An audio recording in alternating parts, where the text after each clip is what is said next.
এঁচোড় শেষ হয়ে যাওয়ার আগেই আপনারা তৈরি করে নিন এঁচোড়ের এই রেসিপিটা, যেটা খেলে মাংসের স্বাদকেও কিন্তু হার মানাবে। এখানে নিয়েছি হচ্ছে 500 গ্রাম মতো এঁচোড়। এটাকে ভালো করে কেটে ধুয়ে পরিষ্কার করে নিয়েছি। সবার প্রথমে এঁচোড়গুলোকে আমাদের সিদ্ধ করতে হবে, তাই আমি আজকে এঁচোড়গুলো প্রেশার কুকারের মধ্যেই সিদ্ধ করব। এতে কি হবে, খুব তাড়াতাড়ি সিদ্ধ হয়ে যাবে আর গ্যাসও বেঁচে যাবে। এখানে দেখুন নিয়ে নিয়েছি হচ্ছে ছোলার ডাল। আজকে রেসিপিটা কিন্তু ছোলার ডাল দিয়ে এঁচোড়ের। তো এখানে আমি ছোলার ডালটাকে প্রায় 7 থেকে 8 ঘন্টা ভিজিয়ে রেখে দিয়েছিলাম। এতে পারফেক্টভাবে ছোলার ডালটা ভেজানো হয়ে গেছে। সাথে আমি এখানে দিয়ে দিচ্ছি হচ্ছে এঁচোড়, আর এরই সাথে আমি এখানে দিয়ে দেবো হচ্ছে আলু। এই 3-4টে জিনিস একসাথে দেওয়ার পরে দিয়ে দেবো এর মধ্যে পরিমাণ মতো জল। জলের পরিমাণটা একটু বেশি ব্যবহার করতে হবে, কেন কি না হলে এঁচোড়টা সুন্দরভাবে সিদ্ধ হবে না। সাথে আমি দিয়ে দেবো হচ্ছে সামান্য পরিমাণ নুন, আর এর সাথে দিয়ে দেবো হচ্ছে সামান্য হলুদ গুঁড়ো। বেশিরভাগ আমার এঁচোড়ের রেসিপিতে দেখবেন আমি নুন আর হলুদটা কিন্তু কম ব্যবহার করি। নুন হলুদটা কম ব্যবহার করলে এটারই একটা অ্যাডভান্টেজ আছে যে নুন হলুদ দিলে কিন্তু এঁচোড়টা বেশি পরিমাণে গলে যায়, আর নুন হলুদ না দিলে এঁচোড়টা পারফেক্টলি মাংসর মতো থাকে পুরোপুরি। তো এখানে আমি 2টো সিটি দিয়ে নিয়ে চলে এসেছি। এঁচোড় আর আলু কিন্তু খুব ভালোভাবে সিদ্ধ হয়ে গেছে। একটা সিটি দিলেই আমার হয়ে যেত, আমি একটা এক্সট্রা দিয়ে ফেলেছি, তাই এঁচোড়টা একটু বেশি সিদ্ধ হয়ে গেছে। তো চলুন এবার এঁচোড়, আলু আর ছোলার ডালটা আলাদা করে নিচ্ছি। অপরদিকে একটা কড়াইয়ের মধ্যে কিছুটা তেল গরম করে নিয়ে কড়াইয়ের গায়ে এইভাবে লাগিয়ে দেবো। এতে কি হবে, কড়াইয়ের গায়ে লাগিয়ে দিলে এঁচোড়টা দেখবেন ভাজার সময় কিন্তু কোনো রকম কড়াইয়ের গায়ে লেগে যাবে না। এবার আমি তেলটা খুব ভালো করে হাই ফ্লেমে গরম করার পরে এঁচোড়টা পুরোপুরি দিয়ে দেবো এর মধ্যে। দেওয়া হয়ে গেলে এবার আমি এটাকে এইভাবেই রেখে দেবো 1 থেকে 1.5 মিনিট হাই ফ্লেমে, যাতে এঁচোড়টা সুন্দরভাবে লাল হয়ে আসে আর কোনো রকম ভেঙে ঘেঁটেও না যায়। একদিক থেকে হালকা লাল হয়ে আসলে এঁচোড়টা আমাদেরকে উল্টিয়ে পাল্টিয়ে দিয়ে ভাজতে হবে। আর এক দিকটা উল্টিয়ে দিয়ে ঠিক এইভাবেই আমি 1 থেকে 1.5 মিনিট রেখে দেবো। দেওয়ার পর এরকম করেই ভেজে নিচ্ছি, দিয়ে দেখাচ্ছি আপনাদের। এঁচোড় ভাজা কমপ্লিট হয়ে গেছে। এঁচোড়গুলো তেল ঝরিয়ে নিয়ে সুন্দর করে এবার কিন্তু তুলে দেব।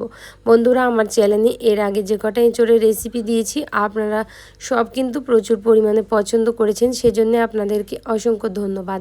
আমার ইউটিউব চ্যানেল থেকে দেখলে সাবস্ক্রাইব করে নেবেন, ফেসবুক পেজটা ফলো করতে ভুলবেন না। পুরো এঁচোড়টা তোলা হয়ে যাওয়ার পরে ওই তেলের মধ্যেই দিয়ে দেবো 1 চামচ গোটা জিরে, আর তার সাথে দিয়ে দেবো হচ্ছে পেঁয়াজ। এখানে 2টো পেঁয়াজ নিয়েছি, একদম ঝিরিঝিরি করে কেটেছি।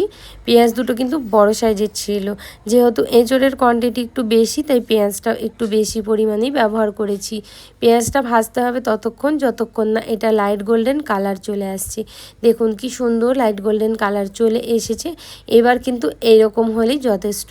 এবার এর মধ্যে আমাদের দিয়ে দিতে হবে আদা রসুনের পেস্ট। আজকের রেসিপিটা খুবই কম মশলায় আমি দেখিয়েছি, একটা দুর্দান্ত টেস্ট হতে চলেছে। আপনারা পুরো কিন্তু রেসিপিটা দেখে তারপরে যাবেন, মাঝে কিন্তু ছেড়ে দেবেন না, তাহলে রেসিপিটা আপনাদের পারফেক্ট হবে না। আদা রসুনের পেস্ট কিন্তু তেলের মধ্যে সুন্দর করে 1 মিনিট মতো ভেজে নিতে হবে। ভাজতে ভাজতে দেখবেন একটা সুন্দর ঘ্রাণ আসবে, তখন দিয়ে দিতে হবে টমেটোর কুচি। এখানে 2টো বড় সাইজের টমেটোকে ছোট ছোট টুকরো করে কেটে নিয়েছি। এটাকেও কিন্তু তেলের মধ্যে ভেজে নেবো। একটুখানি তেলের মধ্যে ভাজলে কি হবে, এটা সুন্দরভাবে নরম হয়ে আসবে। 1 মিনিট হয়ে যাওয়ার পর দিয়ে দেবো কিছু গুঁড়ো মশলা। হলুদ গুঁড়ো 1 চামচ, লঙ্কার গুঁড়ো 2 চামচ, নুন 1 চামচ, আর ধনিয়া গুঁড়ো 1/2 চামচ। আমি জিরে গুঁড়ো ব্যবহার করলাম না, যেহেতু গোটা জিরে ব্যবহার করেছি। আপনারা চাইলে গুঁড়ো জিরে যদি দিতে চান অল্প পরিমাণ দিতে পারবেন। মশলাটা 1 মিনিট মতো কষিয়ে নিতে হবে। 1 মিনিট কষিয়ে নিয়ে যখন দেখবেন যে তলায় লেগে আসছে মশলাটা, তখন কিন্তু অল্প পরিমাণ জলও দিতে পারেন এখানে আপনারা। তো এখানে আমি জল দিয়ে অল্প করে কষিয়ে নিচ্ছি, এটা যাতে খুব ভালো করে কষে যায় আর সুন্দর করে কিন্তু টমেটোটাও গলে যায়, গ্রেভিটা একদম স্মুথ হয়ে যায়। এই জন্যে খুন্তি দিয়ে টমেটোগুলোকে ঠিক এইভাবে একটু ঘেঁটে দিচ্ছি, এতে পেঁয়াজ আর টমেটোর সুন্দর একটা গ্রেভি তৈরি হবে। তো চলুন ভালো করে নাড়াচাড়া করে 2 থেকে 3 মিনিট মতো মশলাটা আমি কষিয়ে নিয়েছি। যতটা মশলা সুন্দরভাবে কষাবেন, আমি সব তরকারিতেই বলি, তরকারিটা ততটাই টেস্টি হবে। মশলা কষানো কমপ্লিট হয়ে গেলে আলু আগে থেকে আমি এখানে যেটা সিদ্ধ করে রেখেছিলাম সেটা দিয়ে দেবো, আর ভেজে রেখেছিলাম যে এঁচোড়টা, সেই এঁচোড়টাকেও কিন্তু আমি এখানে দিয়ে দেবো। এই দুটোকে দিয়ে আমি কিন্তু খুব ভালোভাবে মশলার সাথে মিক্স করে নেবো।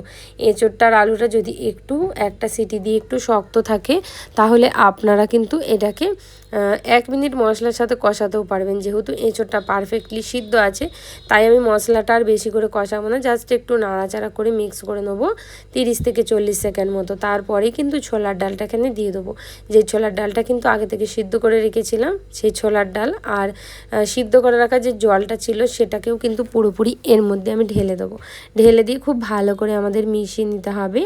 আপনারা পরিমাণ বুঝে ঝোলটা অবশ্যই তৈরি করবেন। এখানে আমার এতটা ঝোল ইনাফ লাগছিল তাই আমি এক্সট্রা করে আর কোনো রকম জল এখানে দেবো না। এটা কিন্তু প্রচুর পরিমাণে টেস্টি হয়, আপনারা তৈরি করে দেখবেন। এবার এটাকে ঢেকে রেখে দেবো প্রায় আমি 10 মিনিট মতো লো মিডিয়াম ফ্লেমে। 10 মিনিট পর দেখাচ্ছি আপনাদের। কি সুন্দর কালার এসেছে দেখেই বুঝতে পারছেন, আর সুন্দর একটা ঘ্রাণ বেরোচ্ছে। বন্ধুরা যদি এতক্ষণ লাইক না দিয়ে থাকেন অবশ্যই লাইক দেবেন। আপনারা কোন জায়গা থেকে ভিডিওটা দেখছেন সেটাও অবশ্যই আমাকে জানাবেন। আপনারা যদি কমেন্ট বক্সে আপনাদের মতামতটাও জানাবেন আপনাদের আজকের ভিডিওটা কেমন লাগলো। ইউটিউব থেকে দেখলে সাবস্ক্রাইব করতে ভুলবেন না, আর ফেসবুক থেকে দেখলে পেজটা আপনারা ফলো করতে ভুলবেন না। এখানে হালকা করে উপর থেকে দিয়ে দেবো গরম মশলা। আজকের রেসিপিটা আমি ঘি দিলাম না, আপনারা চাইলে 1 চামচ এখানে ঘি দিয়ে নাড়াচাড়া করে এটাকে নামিয়ে নেবেন। এবার গ্যাসটা আমি একটু হাই ফ্লেমে করে দেবো 20 সেকেন্ড মতো। তারপরে মশলা যেহেতু দিয়েছি একটু নাড়িয়ে চাড়িয়ে এটাকে আপনাদের স্ট্যান্ডিং টাইমে রেখে দিতে হবে 10 মিনিট। তারপর দেখাচ্ছি। দেখুন কি সুন্দর একটা কালার আর টেক্সচার এসেছে। পুরো ভিডিওটা দেখার জন্য আপনাদের অসংখ্য অসংখ্য ধন্যবাদ।